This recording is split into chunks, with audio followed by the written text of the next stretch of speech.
Hello, this is Tim Long with Playing It Forward Coaching, always encouraging your self-reliance. If you develop a good work ethic, chase that work ethic by always going the extra mile and develop a marketable skill. You'll be amazed at what you can accomplish in this country.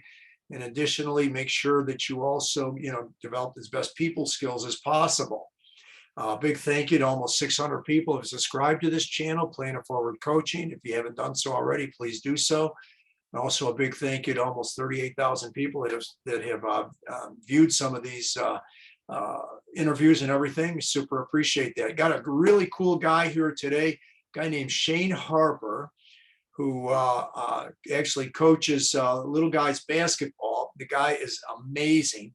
He's got the patience of a saint, as they would say. And welcome, Shane. Tell us a little about your coaching and work background or whatever. And welcome. Good to see you. Hey, Tim. Hey, thanks for having me on your channel. It's great to be part of an opportunity like you're presenting to these people on your subscriber list. But my background came from coaching. I started coaching directly after college, and I have never left. So it started out as coaching lacrosse at York Catholic. I've been involved in lacrosse ever since. I still am coaching lacrosse to this day. I coach for Central for the little guys, anywhere from kindergarten to sixth grade. I'm helping with right now, and that transitioned into basketball when my oldest boy wanted to play.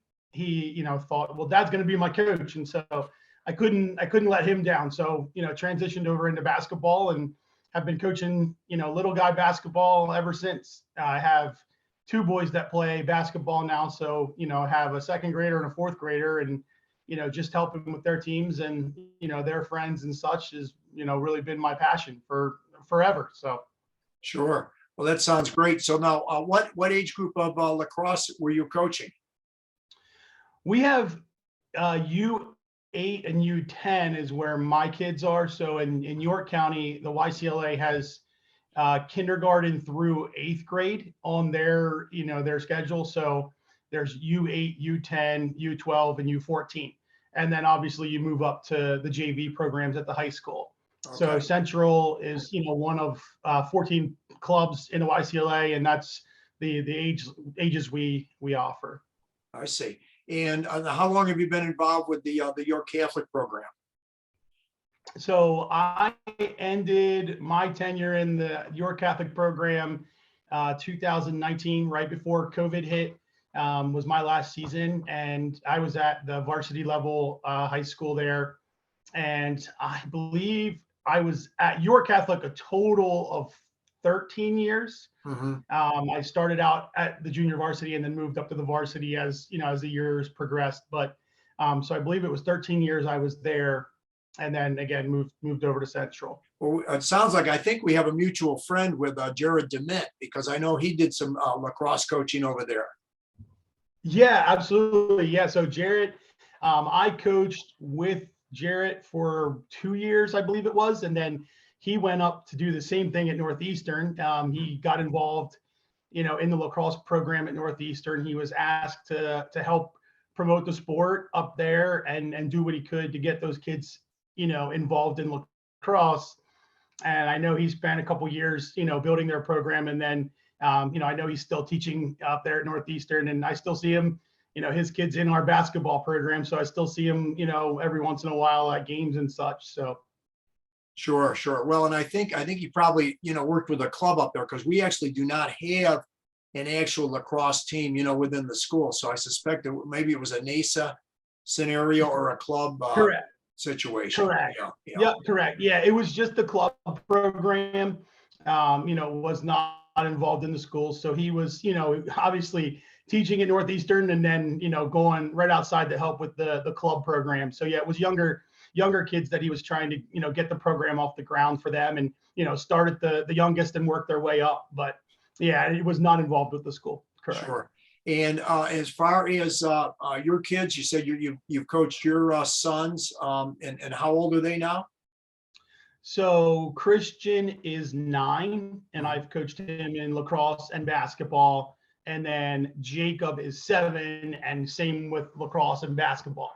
Okay. He's following right in Christian's footsteps with what he wants to do, and that's perfectly okay with me. He wants to be like his brother. So Sure.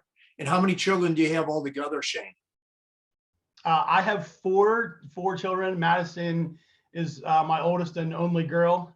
She's 11, and then Christian is 9, Jacob is 7, and Jonathan is 5. Okay. And we've got, some mutual kids that you help coach. Some guys named Beckett and Griffin Muller. And so that's where I was so impressed when I first met you a couple of years ago and everything. And any commentary on those two rascals? It's been great. Beckett and Griffin in general. They're great kids. Obviously, you know that. Griffin, is one of the bigger kids, and so he's always, going to be one of the top scorers, at least, currently with where he's at.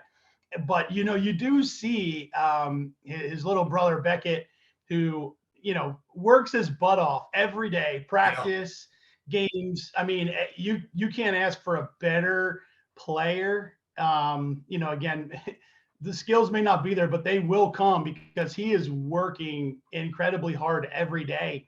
One of the best athletes you can ask for as a coach. But it's funny to see them play together because I've only coached them together. They've always played on the same team, and Griffin definitely looks out for his little brother, and there's a lot to be said for that because you have a love-hate relationship with anyone that's your little brother for sure. But you could see him trying to get him the ball and trying to get him open and trying to encourage him to shoot or to dribble or to do different things. So it's really cool to see those two kids in particular work together. I know if I had my kids out there, I'm not quite so sure it would be the same. They'd probably be more fighting than anything, but they've always been great. They've always had a great relationship with each other, and I think they only want the best for each other. Sure. Well, and certainly with brothers, I have 3, and for 4 months out of the year, my brothers and I was 4, Steve was 3, Tom was 2, and Dave was 1.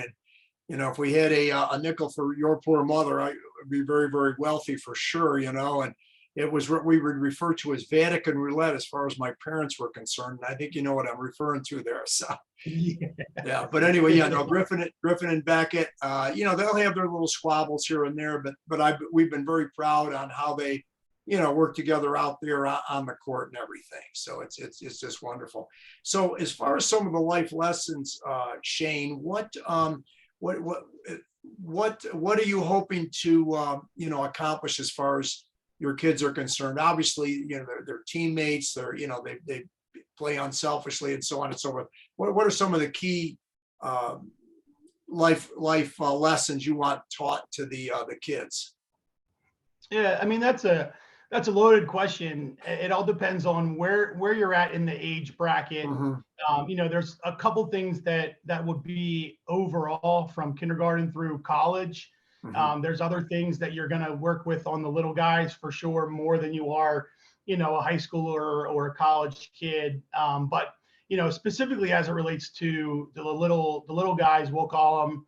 Right now, the thing that they're learning and that they are spending a lot of time on is they're learning how to play with others. Mm-hmm. And we are referring to that as a coach in regards to the sport that we're coaching. So right now we're saying you're learning how to play with others in basketball, or you're learning how to play with others in lacrosse or football. But that learning that skill doesn't only pertain to the sport that we're playing. Once you leave the sport of basketball and you go to baseball, for instance, you can still apply that skill that you learned on how to play with others to that sport. And then again, as you get older and you go into the workforce and stuff like that, obviously, that's something that you can apply because, you may have a team, you obviously are going to have a boss, you're going to have people you work with. And so, learning to play with others in such a low level, there's no punishment for not playing well with others. It's learning that team aspect of things and how to play with others has really been huge for the young guys, especially the young guys, because again, if you don't get it by college or high school, chances are you're not going to get it. Sure. So that's one of the things. And then another thing, which is one that's across the board. It doesn't matter what level you're at, you should be working on this, talking about this, is sportsmanship. And unfortunately, we have NBA, we have the NFL, we have, you name it, professional sport that is entertainment, and that's its intended purpose. And these kids see what they see on TV, and they try and mimic that, they try and act like that, and that's not sportsmanship. And so my lacrosse teams from high school the whole way down to the lacrosse team at U8, we spend an entire practice talking about sportsmanship. And there's parents, there's players, there's all kinds, like, this is dumb, why are we doing this, all kinds of stuff. But I can tell you, for the last 15 years, I mean, our teams, we do not get unsportsmanlike calls. We may or may not get a penalty for something that we did, which is fine as a player. But again, as a coach, I've gotten one penalty in 15 years. I model what I'm telling these kids. We respect, we respect each other. We respect the game. And that was a conversation we had yesterday at practice, actually, with the third and fourth graders. And second, we have a couple second graders as well. But when we come out to the game tomorrow, we respect the game. Sure. And it was kind of a lacrosse motto that I was brought up with, was the roots of the sport of lacrosse. And that's you respect, the officials, the opponents, the team, and yourself. And, again, it's just that aspect of teaching sportsmanship at such a young age. It's not happening. Unfortunately, it's not happening. And, again, I want these kids to understand that, hey, it's important to respect everybody who's on there, and again, have the sportsmanship to be that good player, because again, that's what we want to see. Sure. We want the kids to thrive in playing the game, but then we don't want them to be known as a bad person or a bad, bad sport or anything like that. So, I mean, I think that's more of a universal, Sure. It doesn't matter what level you're at. I think sportsmanship's a big thing that I'd like for, to kind of instill into the kids, for sure. Well, it's a very, very important life lesson for sure. I'd be remiss if I didn't mention something about your lovely wife, Kelly, who I've actually known longer than you, and how supportive she is. I see her at all the games and everything. So what can you comment as far as Kelly's concerned? So I started coaching before we got married. So all that Kelly's ever known is me as a coach. And, obviously we make a great team. And, that's not just because we're sitting here on a sports call. We really do make a great team working together, for 15 years of our life. That I was gone for practice every day, Monday through Friday. And we had games on the weekends where they may or may not have been local. So, I mean, it was almost a 6-day-a-week operation. And, there was times when Kelly would come home and be like, hey, where's dinner or what's this? And I'm like, well, I don't know, but I have my game plan ready for tomorrow, and, so we've really just made a good team. I mean, she's been great with, she's never once questioned, my wanting to coach or wanting to be part of any program for that matter.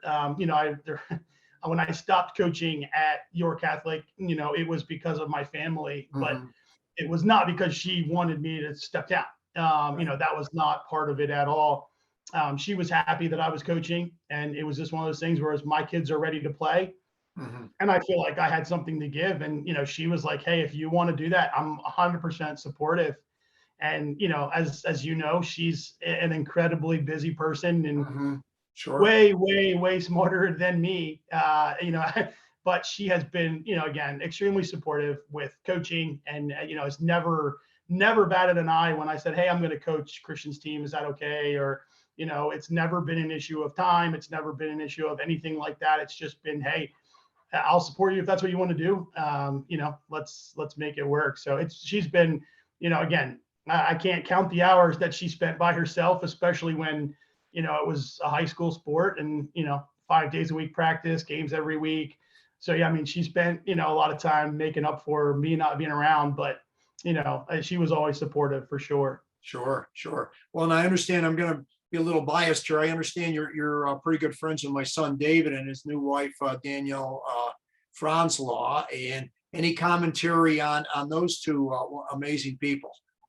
Yeah, it's interesting. Once you're in York Catholic, I will say you're in. And I say that, and with anybody that I know from York Catholic, Dave and Danielle, obviously we're friends on Facebook, which is, how you stay friends in this world today. We, keep track of, right, at least I do keep track of what he's doing with his bike business and, Mhm. that kind of stuff. And, again, we were good friends. There was 108 kids. Now I know, Dave had moved over, I think finished up at York Suburban. Yes, yes.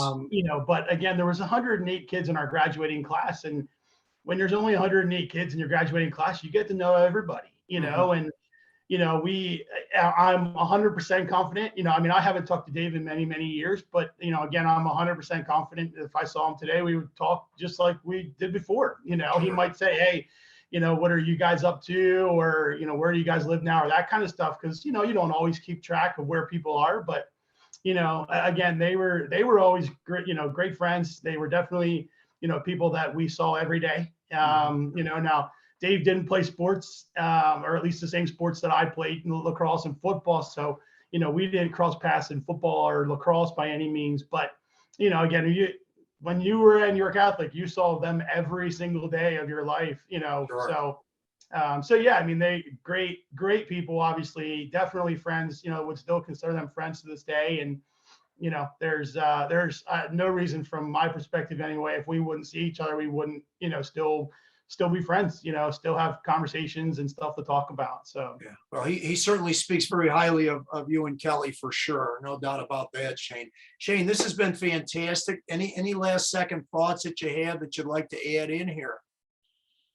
no, I mean, I appreciate you having me on. I appreciate, the channel that you have going. I think it's great. I think, anything we can do, obviously, to help coaches in today's world, with, every aspect that they're being pushed from parents or maybe even administration, to win. And Mhm. most times it's not always about winning.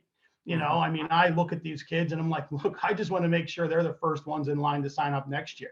Sure, sure. I just want to make sure we're having the most fun we possibly can have. And, and then they will come back, and you know what, they will learn and they will get better. And, Mhm. when it comes time to actually be competitive or super competitive, they'll be there, they'll be ready to go. And, I tell, my kids all the time, my teams, and, you don't ever lose at a youth level.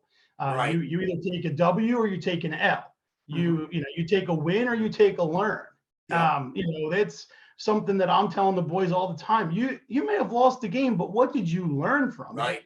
And again, they take that, and, as third and fourth graders, and they're like, well, that's a great question. Like, what are we supposed to learn from that? But, if I teach the kids that today and tomorrow, and I Mhm. teach the kids that the next day and the next day, when it comes time to compete for basketball at a high school level or lacrosse at a high school level, they're gonna lose to a really good team, like from our area, it's, Manheim Township. They're Right. going to lose to a Manheim Township, and they're going to be like, well, what did we learn from that today? And their coaches may not have that same mentality, but they're going to teach their coaches something. And, I just want my boys to, and Madison too, with dance and such, but Mhm. I just want them to have fun. I mean, that's why we played sports. We didn't play sports to go Division 1 or, go Mhm. to college or go to pros. We played sports because our friends played, our buddies played, Yes. and we wanted to have fun. And, as long as they're having fun, I don't really care what happens. Mhm. Watching them is, they're learning as we go, and it's Yeah. really a cool thing to see. So, no, I appreciate everything you're doing and putting out there for the world really to see on YouTube, and again, hopefully learn something from every interview you have. Sure. Well, thank you so much, Shane. And this has been great. Can you hang for a minute after we're finished here? Absolutely. Great. Thank you so much. This was wonderful.